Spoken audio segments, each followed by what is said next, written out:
ដល់រដូវហើយបងប្អូនអើយនេះធ្លាក់ភ្លៀងខែ3ហើយបងប្អូនគឺ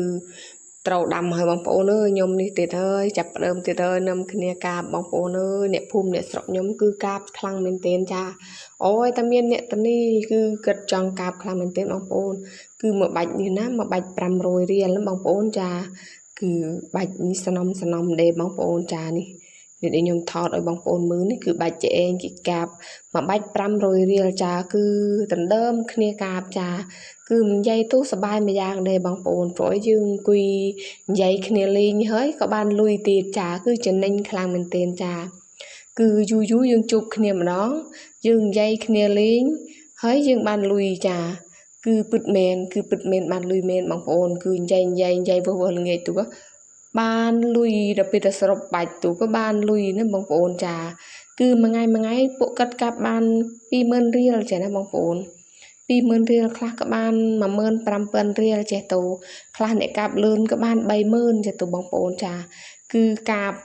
ក្រៅតំណបងប្អូនគឺសបាយខ្លាំងមែនទែនបងប្អូននេះដាក់មកម្ចាស់គឺរឹបស្រួលចាគឺនេះត្រង់តនេះគឺម៉ែពួកខ្ញុំក៏ឈោមើលនេះឯងបងប្អូនអើយចានេះគឺដើមតំណងនៅលើកយន្តកនូទៀតបងប្អូនអើយគឺខ្ញុំដាំតាមហេតាសិនទេបងប្អូនគឺមិនបានដាំច្រើនហេតាទេព្រោះខ្ញុំដកដំឡូងមិនទាន់បានអស់ចាណាបងប្អូនគឺនៅដកមិនទាន់បានអស់គឺអត់មានដីដាំទេបងប្អូនអើយថ្ងៃនេះក៏មកកាប់ដាំនេះគឺកាប់ដាំដីចាស់ទេបងប្អូនចាគឺឆ្ងាយដែរបងប្អូននេះពួកគាត់គឺពេលនេះគឺល្ងាចហើយគាត់ក៏ធ្វើដំណើរ